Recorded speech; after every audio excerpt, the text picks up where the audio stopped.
Sebagaimana kita ketahui bersama bahwa wahyu yang Allah turunkan kepada para rasul dan para nabi itu ada yang bentuknya kitab, ada yang bentuknya suhuf, ada yang bentuknya kitab, ada yang bentuknya suhuf. Wahyu yang Allah turunkan dalam bentuk kitab itu ada 4, yaitu kitab Zabur, kemudian Taurat, kemudian Injil, dan terakhir adalah Al-Quran. Adapun suhuf itu diturunkan kepada sebagian nabi dan juga kepada sebagian rasul. Kalau kitab itu diturunkan hanya kepada rasul.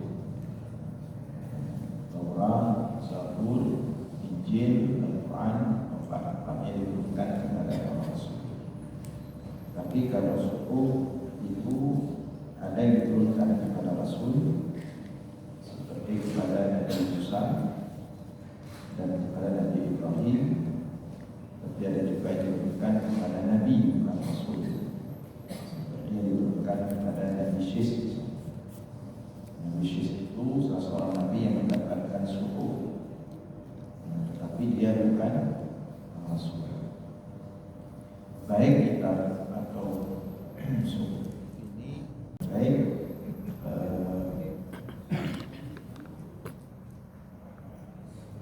menunjukkan jadi ada kitab kalam Allah, ada yang Allah sampaikan dalam bentuk kitab, ada yang Allah sampaikan dalam bentuk suhuf. Perbedaan antara kitab dan suhuf, kalau kitab seperti kita sampaikan tadi, Zabur, Taurat, Injil, dan Al-Quran, ini sifatnya lebih lengkap, tentang tauhidan, tentang hukum, tentang akhlak, tentang sejarah. Jadi kalau kitab itu lebih lengkap, isinya lebih lebih komprehensif, lebih holistik. Tapi kalau suhuf itu lebih kepada nasihat-nasihat. Kalau suhuf dia isinya itu adalah bentuk nasihat-nasihat yang Allah turunkan kepada sebagian rasul dan nabi untuk disampaikan kepada umat. Dia tidak selengkap kitab-kitab. Adapun kitab-kitab itu lebih lengkap, lebih mencakup semua aspek kehidupan. Itu yang membedakan kitab dengan suhuf. Jadi suhuf itu maka disebut suhuf, yang artinya lembaran-lembaran. Jadi disebut kitab dalam bentuk yang lebih khusus dari kitab. Kalau kitab itu artinya sebagai pembahasan yang lengkap. Tapi kalau suhuf tidak selengkap kitab, yang disebut dengan suhuf artinya lembaran. Ada nabi, ada rasul yang mendapatkan kitab saja, tidak dapat suhuf. Ada yang rasul dapat 2, kitab dapat, suhuf dapat. Tapi ada juga rasul yang tidak dapat, kitab tidak ada, suhuf tidak ada. Cuman ada wahyu dalam itu, bisa jadi mimpi dan lain sebagainya. Yang dapat kitab dan suhuf sekalian, kitab dapat, suhuf dapat, itu seperti Nabi Musa alaihi salam. Nabi Musa dapat 2 kitab, dia dapat yaitu Taurat, kemudian dia dapat juga suhuf. Maka kalau kita baca surah Al-A'la bagian akhir akan mendapatkan ayat yang berbunyi Suhufi Ibrahim wa Musa. Maksudnya terdapat dalam suhuf Ibrahim dan suhufnya Musa. Nabi Musa dapat dua, suhuf dapat, kitab dapat. Ada rasul yang dapat satu saja, kitab, seperti Nabi Isa dapat Injil, dan kita Nabi Muhammad SAW dapat Al-Quran, tidak suhuf. Ada rasul dapat suhuf saja, tidak dapat kitab. Itu seperti Nabi Ibrahim alaihissalam. Nabi Ibrahim dapat suhuf saja, tidak dapat kitab. Dari ini apa yang kita sebutkan dalam ayat tadi, suhuf Ibrahim, suhuf Ibrahim dan suhuf Musa.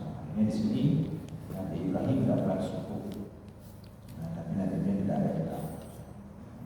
Adapun hikmah lebih dalam tentang apa, sebagian rasul dapat kitab, sebagian dapat suhuf, sebagian dapat dua-dua, sebagian tidak dapat kitab, tidak ada suhuf, tidak ada.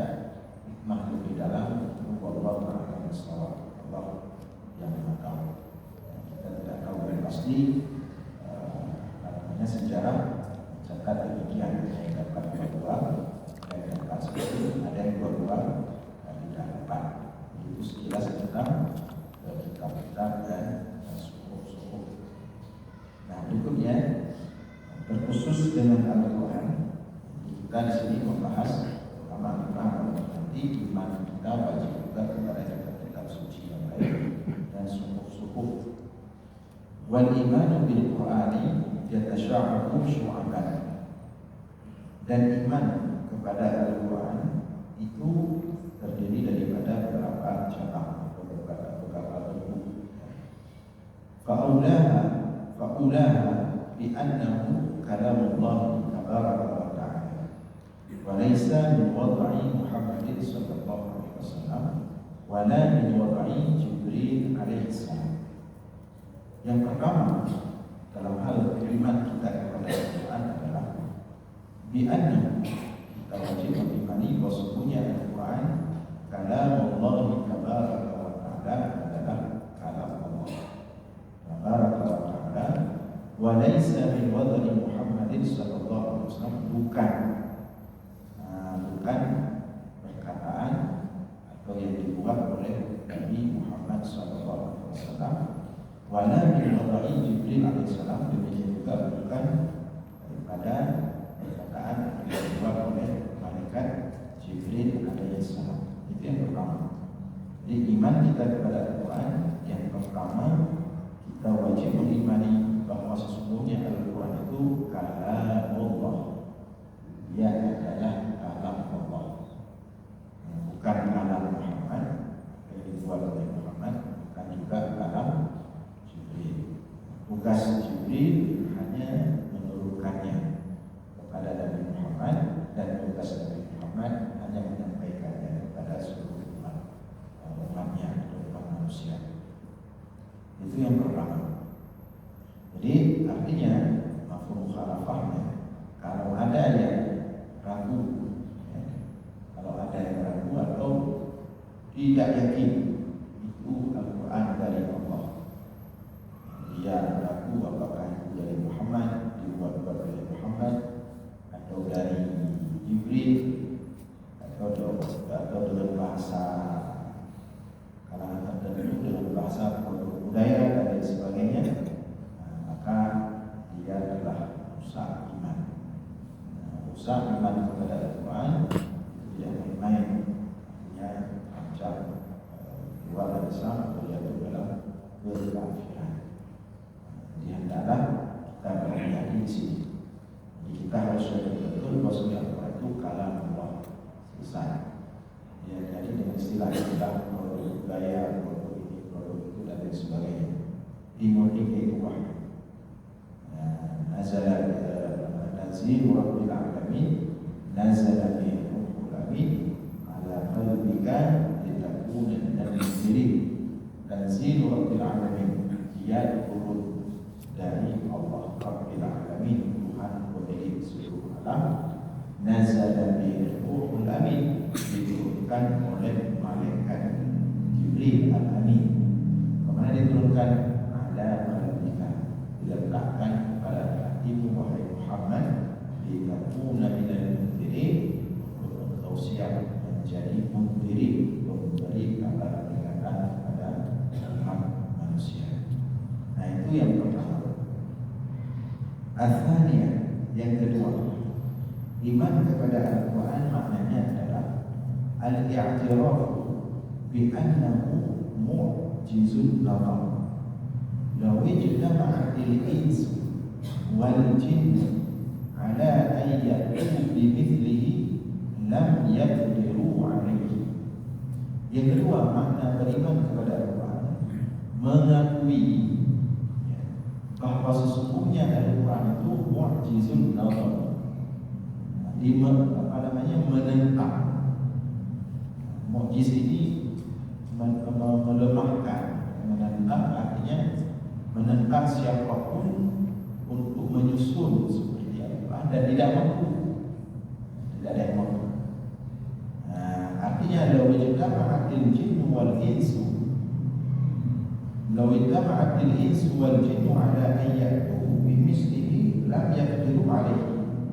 Artinya seandainya berkumpul seluruh manusia dan jin untuk membuat bimithlihi seperti Al-Quran, lam yaqdiru alaihi, maka mereka tidak akan mampu membuat yang seperti Al-Quran. Ini wajib kita imani bahwa Al-Quran itu siapapun tidak mampu membuat seperti Al-Quran. Dan sepanjang masa sampai hari kiamat. Jadi i'jaz, artinya i'jaz itu tantangan Al-Quran itu bukan hanya pada masa Nabi untuk menantang orang-orang ahli bahasa yang pernah kita ceritakan itu. Karena orang Arab itu adalah ahli bahasa, semua ahli sastra. Jadi Al-Quran itu bukan hanya i'jaz untuk mereka tahu itu, bukan hanya untuk melemahkan mereka, untuk menunjukkan kelemahan mereka, tidak mampu membuat seperti Al-Quran sehingga mereka harus tunduk dan beriman kepada Al-Quran. Tetapi itu bukan hanya untuk masa itu. Jadi i'jaz bahwa Al-Quran itu tidak akan ada satupun yang mampu membuat satu kalimat seperti Al-Quran itu berlaku sampai hari kiamat. Sampai hari kiamat berlaku hukumnya. Artinya sekarang pun boleh, silakan. Mana di dunia ini yang mampu membuat satu kalimat seperti Al-Quran? Masih berlaku itu.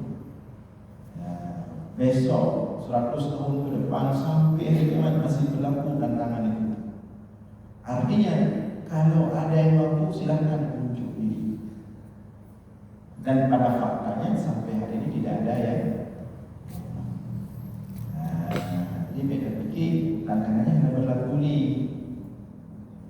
Sekarang juga banyak sastrawan Arab sekarang, sastrawan dunia yang mampu merangkai kata dalam bahasa Arab atau dengan berbagai macam bahasa. Silahkan. Ada nggak yang mampu menghasilkan suatu karya sastra, suatu karya bahasa yang indah seindah Al-Quran? Al-Quran dirangkai dengan gaya bangsa sastrawi, tapi di dalamnya memuat hukum-hukum kehidupan manusia. Di dalamnya termuat tentang keimanan, tentang ketauhidan. Di dalamnya juga memuat tentang sejarah kehidupan manusia.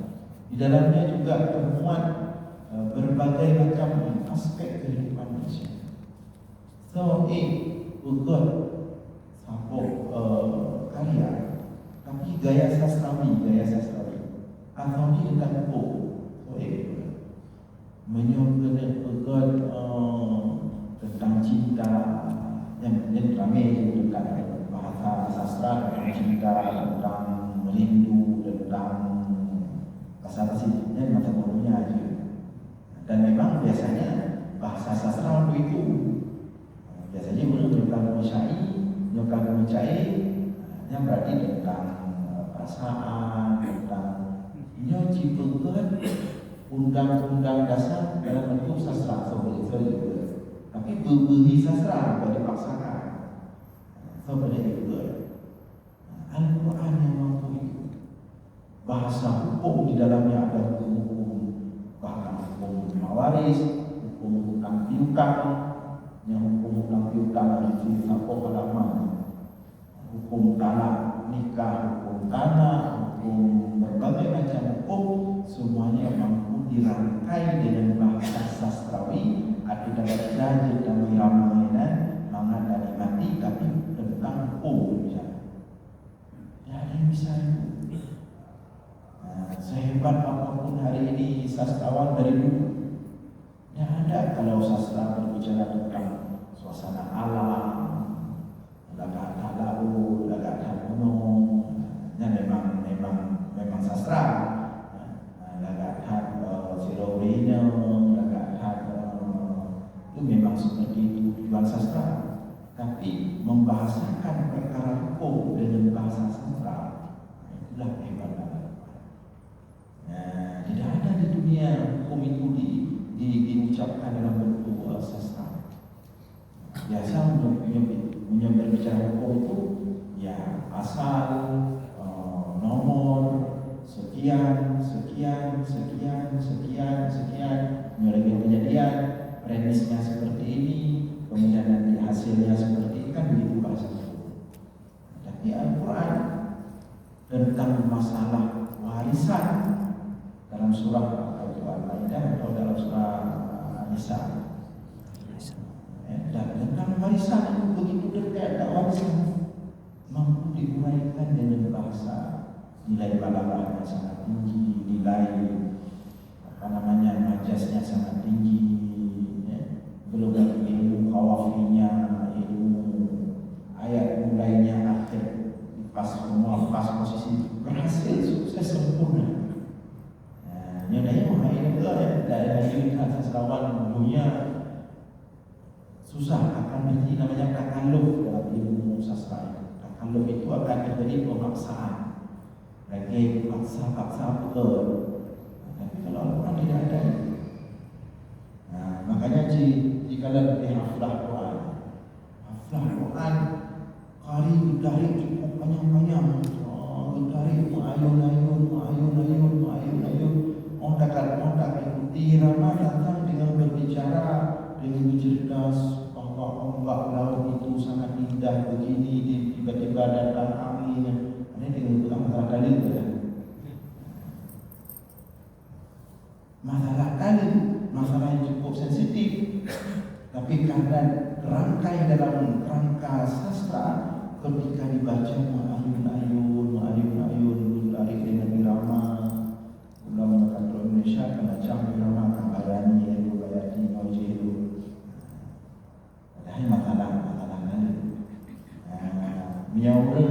Menyaura hukum yang dibaca oleh kalinya dan buatnya dengan masalah kali nurina itu, buatnya kalimat ini bergereng lagi. Yang dia dah mati sampai terbaik ayun dulu. Itulah kehidupan.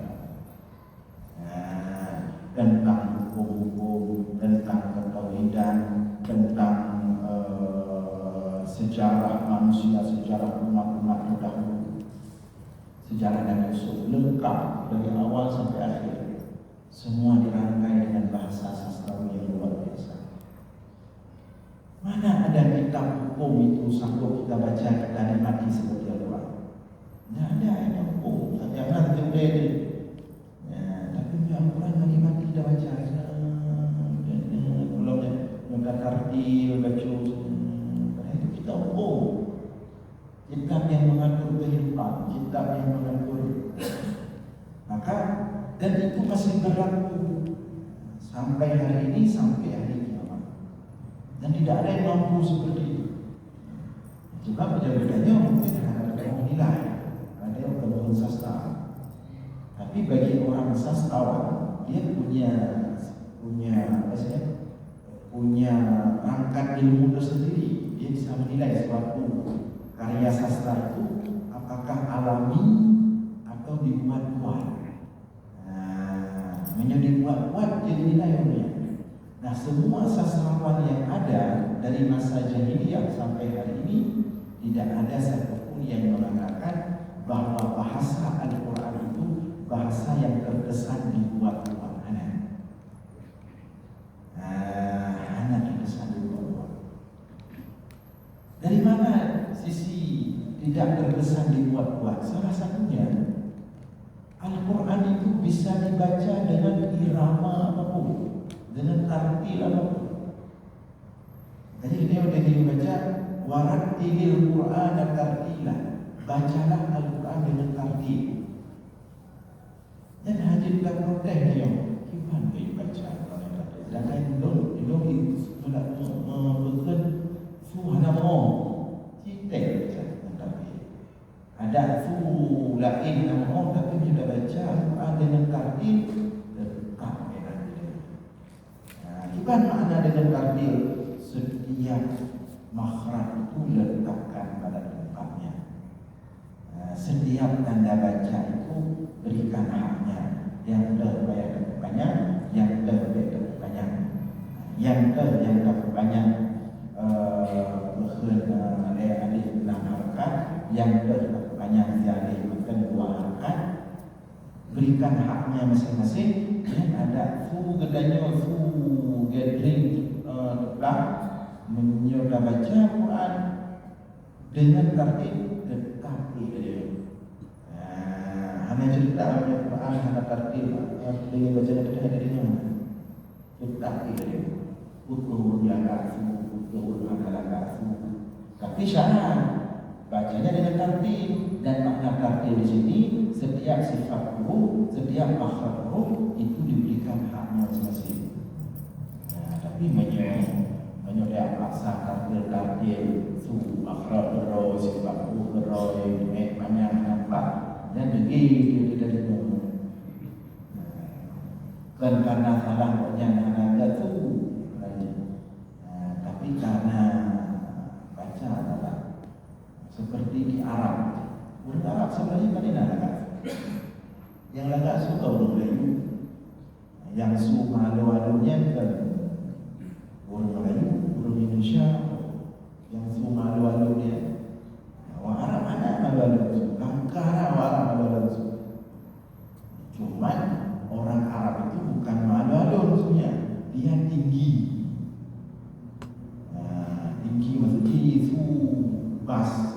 Ngebas raya ke malu-malu malu-malu Indonesia. Orang Arab tidak malu-malu. Tapi kenapa orang Arab itu kadang-kadang ketika kita dengar Al-Quran bagus bacaannya, karena mereka pas maknanya, sifat hurufnya pas. Menyolahkan itu menang raya orang Indonesia. Mungkin sebagian kita mendengar orang Arab baca Al-Quran itu yang kaset-kasetnya Cijak Barat. Ya dengar orang Arab baca Al-Quran yang ada kebenaran. Ya biasa ada. Pulau ini kadang-kadang orang Arab anak baca lebih parah. Pernah juga orang Arab baca. Dari orang sing, jadi ke sebuah tempat. Jadi lagi kenapa tak rela untuk ada itu ya. Jadi dalamnya begini. Menan dari itu. Jamaah itu ada main. Mungkin ada main. Kecuali tu. Ikhlas ada main. Kiki ikut dengan banyak berjamaah. Kenapa? Karena banyak orang kita mengira dengan gelinga susu baca Al-Quran, syekh-syekh, imam-imam Masjid Nabawi, Imam Zahra, dia fikir orang Arab lagi ngomong tu. Mana gelinga kira yang agak aneh, ada kerja. Namanya saya baca Al-Quran. Memang tidak ramai mereka yang bagus. Cuma orang yang makhraj. Mereka tinggi suaranya, makhrajnya pas, sifat hurufnya pas, sehingga dengan lagak tu bahasa Indonesia halus, lembut, lagi azan panjangnya, malu-malunya, ini azan Indonesia ya. Arab mana jarum, apalagi di Yaman, menyo di Tarif, ya menyo ban azan Tarif itu kayak bau. Jadi Tarif haji azan lagi berdayu kan agak ada azan. Dan dayu dengan dari nasihat hati-hati dia mengatakan sam-sam. Menyonya menantu panjang itu kayak bau. Jadi Tarif di Yaman. Betul semua. Makanya azan di Arab ada yang tingkat-tingkat semakin baik, termasuk untuk takbir raya. Takbir raya di Arab ada ramai-ramai macam takbir tingkat-tingkat itu ada banyak. Yang takbir katanya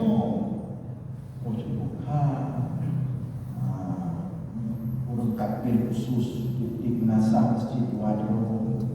Kalian panjang-panjang dong, malu-malu dong, sab-sab lesu. Kalian selain takbir, bacaan-bacaan dong. Allahu Akbar kabira, walhamdulillahi katsira, subhanallahi bukratan wa asila.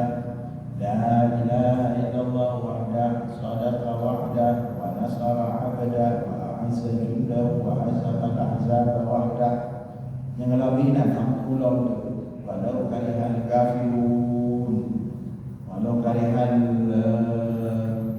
musyrikun, walau karihal munafiqun. Itu yang kamah tu bagi dia walau karihal wahabiyun.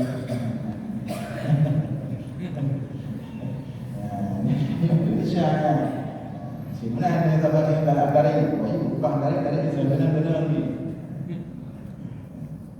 Ya mana memang malu-malu ya. Tapi kenapa mereka bagus? Karena makhraj dan sifat. Dan itulah kehebatan yang kembali kepada. Jadi Al-Quran itu dari sisi sastra pun dia sastra yang tidak ada tandingannya. Karena kalau sastra lain selain Al-Quran, ini hanya kita baca lagi galak-galak ayo. Baik itu sastra Arab maupun sastra non-Arab. Hanya sastra Arab lebih susah lah, harus pakai ilmu Arab. Itu khabar-khabar syair Arab. Yang untuk dapat irama khabar syairnya, yang harus pakai ilmu Arab dia. Harus kata dia, nyo kafiahnya kafiah apa? Nyo pesun dalam apa lagi apa? Ada 16 model syair. Ini pilih 16 buahnya. Jadi kalau ada syair dia memang dibuat oleh penyairnya dengan dalam itu namanya kalau kafiah itu tidak bisa dibaca dengan bentuk lain. Kalau di kafiahnya banda baca dengan gaya drama bentuk lain kalau dan sastra-sastra lain demikian juga bukan hanya sastra Arab. Sastra kita di Indonesia misalnya dibuat satu puisi misalnya dengan cara baca yang digunakan oleh si pembuat puisi, begini cara bacanya. Dengan benar ini Yesus tidak nampak bagian-bagian ini terjadi. Yang haji gajah adanya kayak pertama irama adanya bukan nampak itu boleh yang kuasa sangat begini bukan bukan puisi itu. Lagi lagu-lagu Indonesia, lagu ibu Malaysia dengan irama seperti ini. Yang kajiannya ada irama itu dalam radio. Itu pada level sastra itu sendiri. Ini dalam kira asli.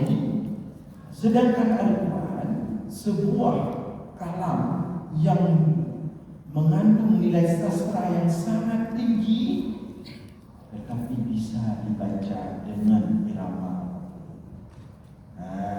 dengan suara apapun, selama menjaga sifat huruf dan makhraj. Silakan baca. Selama makhraj jaga betul, sifat huruf jaga betul, mampu irama itu. Silakan juga selama sifat huruf dan makhraj. Kecuali mungkin kayak betul yang paksa lagi apa itu langgam Jawa ya. Itu bermasalah. Kenapa bermasalah? Karena dipaksa. Ya ubah lagi iramanya sehingga tidak mengikuti aturan Al-Quran.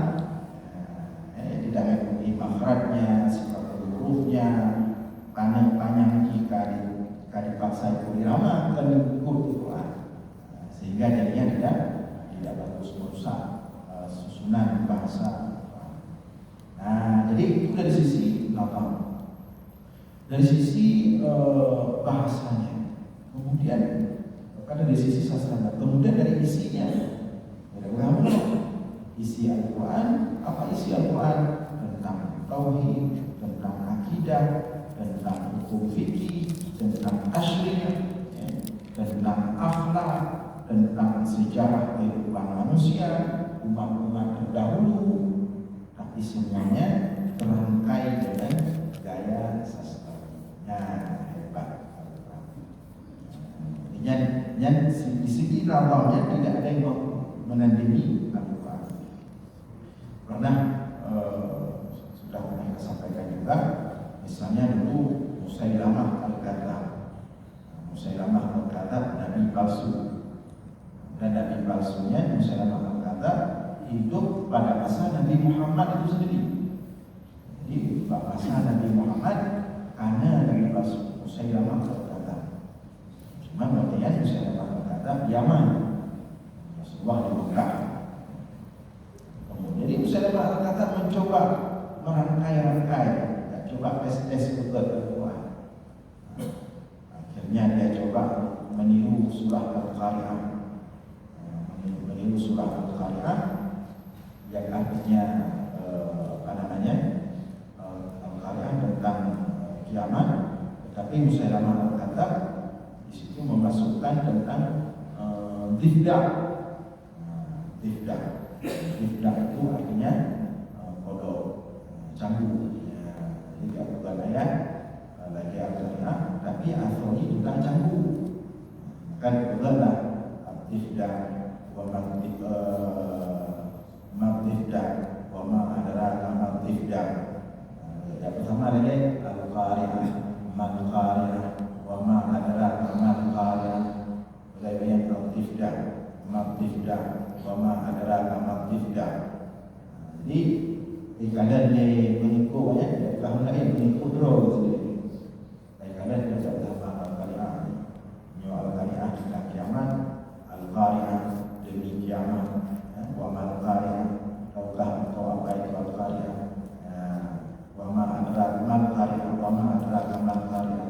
Membandingkan Al-Qari'ah, canggu, Al-Qari'ah, apa itu canggu, wa ma adraka mal-Qari'ah, tahukah engkau apa itu canggu? Mengikut draw dan wiraya. Al-Quran berbicara tentang kiamat, beliau bicara tentang canggu. Ketika menunjukkan cara fikih, tapi sudah Quran yang canggu Quran kalau kiamat. Nah, kira-kira seperti itu. Tidak ada yang mampu secara susunan, tidak ada yang mampu menandingi Al-Quran. Itu yang kedua. Jadi iman kita kepada Al-Quran yang kedua, tidak ada satupun susunan kata yang mampu menandingi Al-Quran. Jadi law ijtama'atil insu wal jin, seandainya berkumpul seluruh manusia dan jin untuk membuat seperti Al-Quran, lam yaqdiru alaihi, maka mereka tidak akan mampu membuat seperti Al-Quran. Dan dari masa zaman Nabi Ibrahim sampai ke kiamat. Jadi Yona yang tak pegang bahawa mukjizat Al-Quran itu adalah bahasanya yang membuat dia itu mukjizat sudah tidak berlaku lagi, tidak benar. Karena pernah saya temukan sendiri orang yang mengatakan hari ini kita tahu Al-Quran itu mukjizat melalui hadis, bukan dari Al-Quran itu sendiri. Yang betul ya, dari Al-Quran itu sendiri. Sampai orangnya selama Al-Qurannya hanya mampu yang tantang, artinya tidak ada yang mampu yang menyusun kata seperti Al-Quran, maka sampai hari ini dan sampai kapanpun Al-Quran adalah kalam Allah. Kecuali karena yang mampu, tapi pada faktanya kalau yang mampu. Jadi ada perlu bukti lain. Jadi Al-Quran itu untuk menyatakan dirinya itu mukjizat, dia tidak butuh kepada lain, tidak butuh kepada si A, si B, bahkan dia tidak butuh kepada Rasulullah, karena dirinya sendiri dia kalam Allah. Dia bisa membuktikan dirinya bahwa dirinya itu kalam Allah, itu Al-Quran. Kalau ada yang lain itu pendukung saja, tapi dia terus dengan Al-Quran dan yang kalam Allah dan makhluk. Dia terus dengan Al-Quran untuk bertantang siapapun untuk membuat suatu karya seperti Al-Quran, tapi tidak ada cukup Al-Quran itu sendiri yang membuktikan itu, tidak perlu kepada yang lain. Itu yang kedua. Yang ketiga, wasalisah, makna iman kepada Al-Quran yang ketiga adalah i'tiqadu anna jami'al Qur'an alladhi tawaffa an-nabiy sallallahu alaihi wasallam huwa hadha alladhi fi masahifil muslimin lam yafut minhu syai'un wa lam yadhi' bi nisyani nasin wa la dhalali sahifatin wa la mawdi qari'in wa la kitmani kadimin wa lam yuharrif minhu syai'un wa lam yuzad fihi harfun wa lam yunqas minhu harfun. Yang ketiga, makna iman kepada Al-Quran adalah beriktikad, meyakini bahawa seluruh Al-Quran mushaf yang ditinggalkan oleh Rasulullah setelah wafatnya huwa hadza alladhi fi masahifil muslimin, adalah yang hari ini tertulis dalam setiap mushaf. Ini keyakinan dan wajib keimani bahawa Al-Quran yang ditinggalkan oleh Rasulullah setelah wafat itu adalah yang hari ini ada di dalam mushaf kaum muslimin. Yang wajib keimani. Maknanya bagaimana? Lam yafut minhu syai'un, bahwa Al-Quran yang sampai kepada kita hari ini itu tidak ada yang tertinggal sedikit. Lam yafut minhu syai'un, tidak ada yang tertinggal. Jadi baik sampai pemikiran Al-Quran yang teruk kedanya orangnya, yang dalam mushaf kedanya orangnya, yang hana lengkap. Kalau ada yang berfikir seperti itu, maka telah rusak imannya kepada Al-Quran. Rusak imannya kepada Al-Quran berarti rusak imannya kepada Allah. Jadi Al-Quran yang sampai kepada kita hari ini dalam mushaf yang kita baca sehari-hari, itulah Al-Quran yang disampaikan oleh Rasulullah kepada umat secara lengkap, yang diturunkan oleh Allah, disampaikan oleh Rasulullah kepada umat lengkap.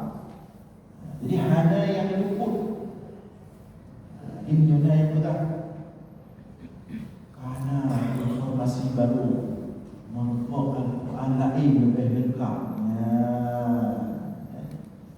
Kamu membuat Al-Quran lain lebih lengkap di Nandro. Karena ada itu peneliti dari Islamic Study dari Eropa, kalau Islam, dia seorang guru besar ilmu Al-Quran, tafsir, tapi berdarah Yahudi ya, bukan orang Islam. Jadi dia buat penelitian, salah satu penelitian yang dihasilkan itu ditemukan Al-Quran tua di daerah Yaman. Bukan dibongkar dari tanah itu di Taliban ditemukan cukup le. Sehingga timbul desas-desus ketika itu bahwa Al-Quran yang ada pada kita hari ini itu belum lengkap. Nah yang ada, nah yang tercecer. Maka ini hendaknya kita berhati-hati. Jadi wajib kita imani lam yafut minhu syai'un. Tidak ada daripada Al-Quran yang ada pada kita hari ini yang terluput, yang tertinggal syai'un sedikit pun. Masih tengok ayat mensabak huruf tinggal. Walam yuti' binisyani nasib. Tidak ada yang hilang dengan sebab lupanya para penghafal dulu bahasa Nabi. Wala dhalali sahifatin, dan juga tidak ada yang hilang dengan sebab ada lembaran yang copot. Wala mu'tiqarin, dan tidak ada hilang dengan sebab ada penghafal buku yang meninggal sehingga ada sebagian Al-Quran pada dia masa Nabi. Wala kitmani katimin, dan tidak ada yang disembunyikan oleh orang yang menyembunyikannya. Wala yuharraf minhu syai'un, dan tidak ada yang diganti posisi huruf ayat anak. Sampai ronyo sudah beberapa kejadian, ada beberapa kali sengaja dicetak Al-Quran dikurangi ayat, dikurangi huruf, langsung segera dikawal. Jadi hanya yang kado, hanya yang tersisa. Walam yuzad fihi harfun, tidak dilebihkan. Walam yuqas minhu harfun. Aqulu qawli hadza wa astaghfirullah li wa lakum. Wassalamu alaikum warahmatullahi wabarakatuh.